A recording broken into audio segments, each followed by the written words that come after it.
साथ संगत जी राधा स्वामी जी। संगत जी आपको प्यार भरी नमस्कार। आज संगत जी 24 तारीख को ब्यास में बाबा जी ने सत्संग फरमाया। बाबा जी ने पूरे 8:22 पर स्टेज पर आ गए और उस समय शब्द चल रहे थे। 8:30 पर बाबा जी ने सत्संग की शुरुआत की। आज बाबा जी ने तुलसी साहिब की बाणी दिल का हुजरा साफ कर आने के लिए पर 1 घंटे से ऊपर का सत्संग फरमाया। बाबा जी ने आज बहुत लंबे समय के बाद सत्संग फरमाया है, इसलिए ज्यादातर संगत आज बहुत ज्यादा भावुक हो गई। हजूर जी आज स्टेज पर विराजमान नहीं थे क्योंकि हजूर जी इन दिनों विदेश विजिट पर हैं। सत्संग की शुरुआत में बाबा जी ने कहा कि ये बाणी तुलसी साहब की है। उन्होंने समझाया कि तुलसी साहब राज परिवार से संबंधित रखते थे।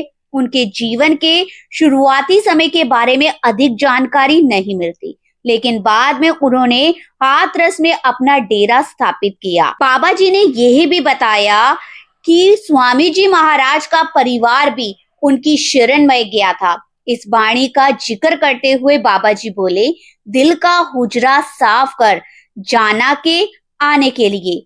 तुलसी साहिब जी ने ये वाणी शेख तकी को समझाने के उद्देश्य से किया था।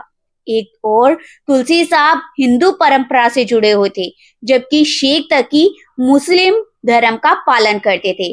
बाबा जी ने इस प्रसंग के जरिए बेहद ही सरल और आसान तरीके से लेकिन गहरी बात समझाई कि इंसान चाहे किसी भी मजहब का हो, किसी भी धर्म से संबंधित रखता हो, यदि उसका मन उसके वश में नहीं है तो सच्चे अर्थों में आध्यात्मिक मार्ग पर आगे बढ़ना बहुत ज्यादा कठिन हो जाता है। शेख तकी ने हज यात्रा से लौटते समय अपना कीमा तुलसी साहिब के डेरे के पास लगाया था। उन्होंने इस वाणी के भाव को विस्तार से समझाते हुए कहा कि हुजरा का असली मतलब है दिल का वह एकांत कोना जहां इंसान और मालिक के बीच कोई दूरी ना रहे। परमात्मा तक पहुंचने के लिए सबसे पहले अपने इसी भीतर के कोने को हमें साफ करना है और पवित्र करना है। आवश्यक है कि इस सफाई का अर्थ केवल बाहरी दिखावे से ना हो, बल्कि अपने मन के भीतर छिपे हुए विकारों, बुरे विचारों, ईर्ष्या, क्रोध और तमाम नकारात्मक भावों को निकाल कर हमें बाहर करना है। जब तक मन निर्मल नहीं होगा, तब तक प्रभु की कृपा और उसकी मौजूदगी का वास्तविक अनुभव नहीं हो सकता। आज इंसान बाहरी दुनिया की चमक दमक और भौतिक चीजों में इतना उलझ चुका है कि वह अपनी असली पहचान को ही भूल बैठा है। बाबा जी ने आगे समझाया कि हुजरा दरअसल घर का वह शांत और एकांत स्थान होता है जहां कोई शोर ना हो, कोई व्यवधान ना हो। ठीक उसी तरह हमें अपने भीतर भी एक ऐसा ही पवित्र स्थान बनाना होगा जहां केवल मालिक का वास हो। जैसे हम प्रतिदिन अपने शरीर की देखभाल करते हैं, अच्छे वस्त्र पहनते हैं, स्वयं को संवारते हैं और बाहरी रूप को आकर्षक बनाने में समय लगाते हैं, उसी प्रकार ही हमें अपने अंतर मन की सफाई पर भी उतना ही ध्यान देना है। यदि भीतर गंदगी, नफरत और विकार भरे रहेंगे तो कभी भी हम मालिक से मिलन का आनंद नहीं ले सकते। परमात्मा की कृपा का द्वार तभी खुलेगा जब इंसान अपने भीतर के इस घर को पूरी तरह से पवित्र और पूरी तरह से निर्मल बना लेगा। बाबा जी ने मन की स्थिति और उसके स्वभाव को भी बहुत स्पष्टता और बहुत ही गहराई से समझाया। उन्होंने फरमाया, ए मन तू ज्योत स्वरूप है, अपना मूल पहचान। बाबा जी ने कहा कि मन जो है वो शुरुआत में ऐसा मैला और भटका हुआ नहीं था, लेकिन अनगिनत जन्मों के कर्मों और वासनाओं की परतें उस पर चढ़ती चली गई, जिसके कारण मन पर मैल जम गई और उसका जो वास्तविक स्वरूप धुंधला पड़ गया। उन्होंने समझाया कि इस भीतर की गंदगी को दूर करने का केवल एक ही उपाय है, नाम की कमाई। जैसे किसी कपड़े पर गहरा दाग लग जाए तो ललारी उस पर गूढ़ा रंग चढ़ा देता है, जिससे हमारा दाग जो है वो दिखाई नहीं देता, मतलब दिखाई देना बंद हो जाता है। उसी प्रकार ही जब इंसान सच्ची मन से नाम का अभ्यास करता है तो धीरे धीरे उसके मन पर मालिक के प्रेम और भक्ति का ऐसा रंग चढ़ने लगता है कि भीतर की सारी मैल मिटने लगती है और मन फिर से निर्मल बनने लगता है। बाबा जी ने इस भाव को और गहराई देते हुए कहा, गूढ़े रंग विच रंग दियो जी, मैलिया ने साध्या रोहा। इसके बाद बाबा जी ने एक और पंक्ति सुनाई, जहां देखा तहां दीन दयाला, आए ना जाए प्रभु कृपाला। उन्होंने समझाया कि परमात्मा कोई ऐसी सत्ता नहीं है जो कहीं दूर बैठी हो और बाहर से आकर हमें मिल जाए। वह तो हमेशा से हर कण में विद्यमान है, चौबीसों घंटे हमारे ही भीतर वास है। कमी तो केवल इतनी है कि हमने स्वयं को उस अनुभव के योग्य नहीं बनाया। हमारे विचार, इच्छाएं और संसार की मोह माया में उलझा हुआ ध्यान हमें उसे दूर कर देता है। बाबा जी ने कहा कि इस संसार में हमने हर चीज को अपना लिया है, लेकिन राम को अपना नहीं माना। यही कारण है कि हम उस असली खजाने से बहुत दूर चले गए हैं, जो वास्तव में हमारा अपना है।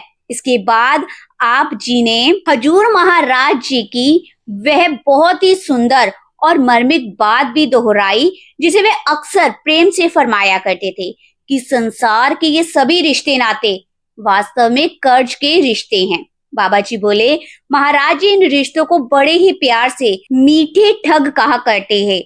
फिर बाबा जी ने बहुत ही सरल तरीके से एक बहुत ही गहरी भाषा में चोर, डाकू और ठग का अंतर समझाया। उन्होंने कहा कि चोर वह होता है जो अंधेरे का सहारा लेकर चुपके से हमारी वस्तुएं चुरा लेता है। डाकू वह होता है जो बल और हथियार के दम पर हमें लूट लेता है। लेकिन ठग इन दोनों से भी अधिक चालाक होता है। वह पहले मीठी मीठी बातें करता है, अपनापन जताता है, हमारा विश्वास जीता है और फिर उसी विश्वास का फायदा उठाकर हमें ठग लेता है। इसीलिए संत महात्माओं ने दुनियावी रिश्ते को मीठे ठग कहा है, क्योंकि ये रिश्ते धीरे धीरे इंसान को मोह ममता में ऐसा बांध लेते हैं कि वह अपने असली मालिक और सच्चे उद्देश्य को ही भूल जाता है। बाबा जी ने आगे समझाया कि ये जो रिश्ते भी कितने स्वार्थ से बंधे हुए हैं। जब तक जरूरत है सब साथ हैं, और जैसे ही जरूरत खत्म होती है बेटा अपने ही पिता को पहचानने से इनकार कर देता है। बाबा जी ने समझाया कि यह संसार वास्तव में एक नाटक की तरह है, एक ऐसा मंच जहां हर व्यक्ति को कुछ समय के लिए एक विशेष किरदार निभाने भेजा गया है। जब तक यह जीवन रूपी पर्दा उठा रहता है तब तक कोई भी पिता बनकर अपनी भूमिका निभा रहा है, कोई पुत्र, कोई भाई और कोई माता के रूप में। लेकिन जैसे ही परमात्मा रूपी निर्देशक का संकेत मिलता है और इस नाटक का पर्दा गिरता है, उसी ही क्षण सारे रिश्ते और पहचान समाप्त हो जाती है। फिर ना कोई किसी का पिता रहता है, ना कोई किसी का पुत्र, ना भाई और ना ही कोई अन्य संबंध शेष रह जाता है। बाबा जी ने इस गहरी बात को एक बहुत ही सुंदर उदाहरण के माध्यम से समझाया। उन्होंने बताया कि डेरे में एक पति पत्नी रहते थे, जिनके बीच अत्यंत ही प्रेम था।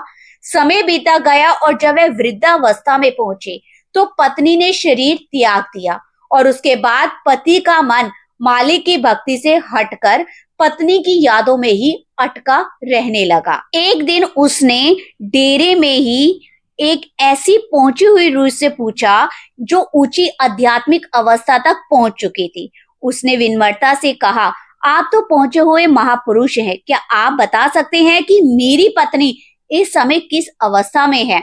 उस महात्मा ने उत्तर दिया, हाँ, मैंने आपकी पत्नी से आपके विषय में बात की थी, लेकिन वह कहने लगी, कौन पति? बाबा जी ने समझाया कि इस प्रसंग का वास्तविक अर्थ यही है कि संसार के रिश्ते केवल तब तक बने रहते हैं जब तक आत्मा शरीर के बंधन में रहती है। जैसे ही शरीर छूट जाता है वैसे ही सारे संसारिक संबंध भी एकदम समाप्त हो जाते हैं। आत्मा फिर इन रिश्तों की पहचान से परे हो जाती है, लेकिन हम अभी भी शरीर और मोह माया के दायरे में बंधे हुए हैं। इसलिए जब कोई अपना इस संसार से चला जाता है तो हम उसे याद करके दुखी होते हैं, बहुत रोते हैं और उसके वियोग में तड़पते रहते हैं। उसके बाद बाबा जी ने समझाया कि ये मानव जीवन हमें केवल यूं ही नहीं मिला, ये जन्म हमारे कर्मों का हिसाब चुकाने के लिए मिला है। ये शरीर भी हमारे पिछले कर्मों का ही परिणाम है। लेकिन दुर्भाग्य की बात यह है कि इंसानी शरीर पाने के बाद भी हम अपने असली उद्देश्य और अपनी असली जिम्मेदारी को भूल चुके हैं। उन्होंने कहा कि हम हर समय मालिक से केवल दुनियावी सुख, दुनियावी सुविधाएं, धन, दौलत और इच्छाओं की पूर्ति ही मांगते रहते हैं, जबकि सच्ची मुक्ति और आत्मिक कल्याण तो केवल नाम की कमाई से ही है। बिना नाम के अभ्यास के 84 लाख योनियों के चक्र से छुटकारा पाना संभव नहीं है। बाबा जी ने तमाशा शब्द की गहराई को और विस्तार से समझाते हुए कहा कि यह पूरा संसार जो है एक मायावी जाल है, जिसे मन को भटकाने और मन को उलझाने के लिए रचा गया है। इंसान इस भ्रम में इतना फंस चुका है कि वह अपने वास्तविक उद्देश्य को ही भूल बैठा है। उन्होंने उदाहरण देते हुए कहा कि माता पिता अपने बच्चों के लिए दिन रात मेहनत करते हैं, उन्हें अच्छी शिक्षा देते हैं, अच्छे संस्कार देने का पूरा प्रयास करते हैं, लेकिन यदि बच्चा फिर भी गलत रास्ता चुन ले तो उसका दोष माता पिता पर नहीं डाला जा सकता।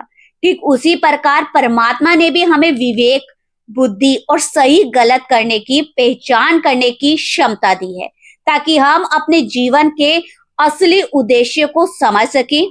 लेकिन यदि हम स्वयं ही गलत दिशा में चल पड़े तो उसमें मालिक की कोई गलती नहीं है, वे हमारी अपनी ही भूल होती है। बाबा जी ने आगे समझाया कि पशु केवल परिस्थितियों पर प्रतिक्रिया करते हैं, लेकिन इंसान को सोचने, समझने और निर्णय लेने की पूरी शक्ति दी गई है।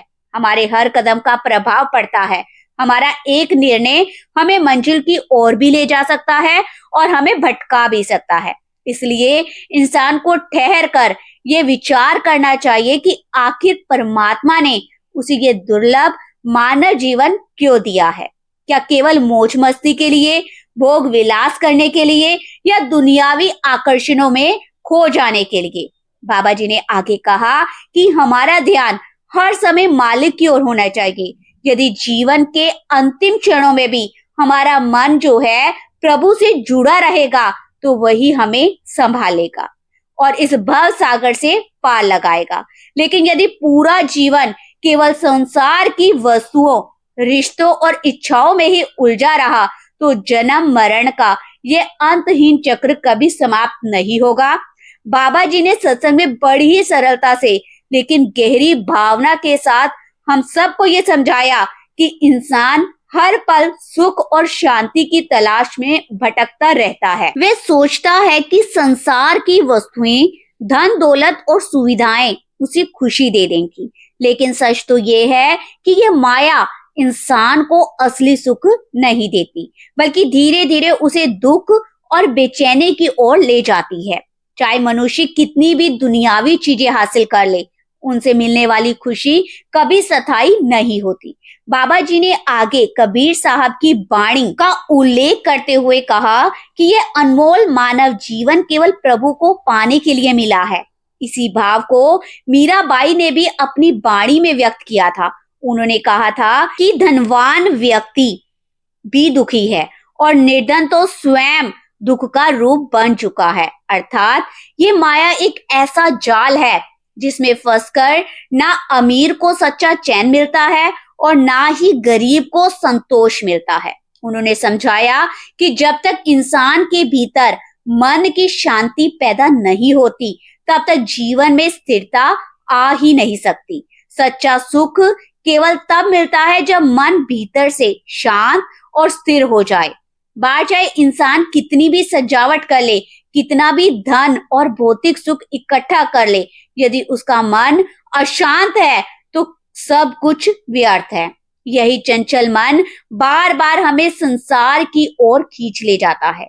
बाबा जी ने आगे कहा कि प्रभु ने हमें पहले से ही बहुत कुछ दे दिया है, लेकिन हम उसके लिए धन्यवाद करने की बजाय हमेशा और अधिक पाने की इच्छा में लगे रहते हैं, जबकि मालिक कभी भूल नहीं करता। वह इंसान को वही देता है जिसकी उसे वास्तव में जरूरत होती है। आवश्यकता केवल इस बात की है कि हम उसे समझें, संभालें, विवेकपूर्ण उसका उपयोग करें।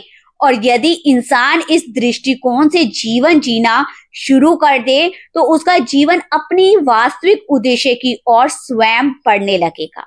उन्होंने आगे कहा कि जब इंसान के भीतर कृतज्ञता का भाव आ जाता है तब मालिक स्वयं उसकी जिम्मेदारी उठा लेता है। जैसे माता पिता अपने बच्चों में कोई भी भेदभाव नहीं करते और सभी को समान प्रेम देते हैं, वैसे ही परमात्मा भी अपने हर एक बच्चे से एक जैसा ही प्रेम करता है। कभी कभी माता पिता अपने बच्चों की भलाई के लिए कुछ चीजें उनसे दूर रखते हैं ताकि वे उनका गलत उपयोग ना करे। यदि बच्चा जिद करने लगे तो उन्हें सख्ती भी करनी पड़ती है।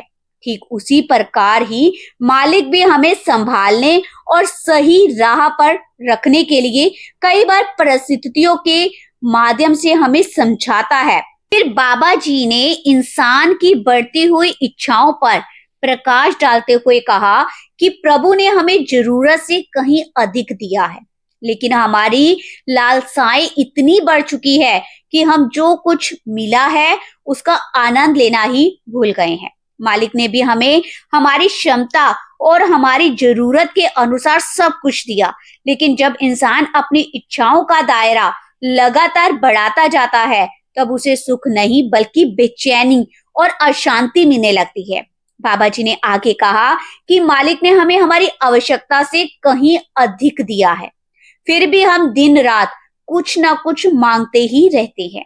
हमारी इच्छाएं, हमारी अपेक्षाएं इतनी भारी हो जाती हैं कि हम ये भी भूल जाते हैं कि मृत्यु हर पल हमारे करीब खड़ी है, वह हमारे दरवाजे पर दस्तक दे रही है और एक दिन ऐसा आएगा कि जब हम अपने मालिक के सामने खड़ा होकर अपने जीवन का हिसाब हमें देना होगा।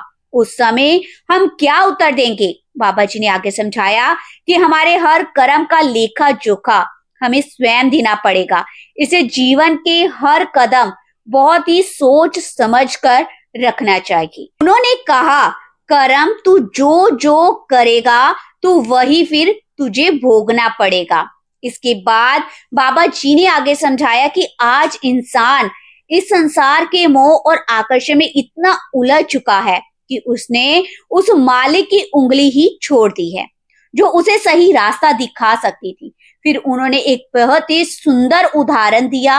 उन्होंने कहा, सोचो, एक छोटा सा बच्चा मेले में अपने पिता की उंगली पकड़कर चलता है।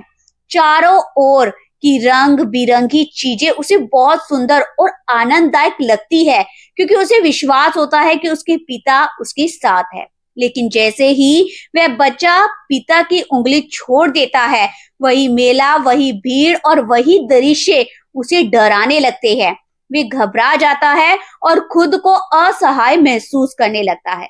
बाबा जी ने फिर संगत से प्रश्न किया कि क्या हमने भी अपने परम पिता, अपने परमात्मा की उंगली थाम रखी है या फिर उसे छोड़कर इस दुनियावी मेले की भीड़ और आकर्षक में हम भटक गए हैं। बाबा जी ने फरमाया कि इंसान इस संसार की चमक धमक और मोह माया में इतना खो चुका है कि जिसने उसे सब कुछ दिया उसी मालिक को भूल बैठा है। जबकि सच्चाई ये है कि हमारी हर सांस, हमारा हर सुख और जीवन की हर सुविधा उसी परमात्मा की देन है।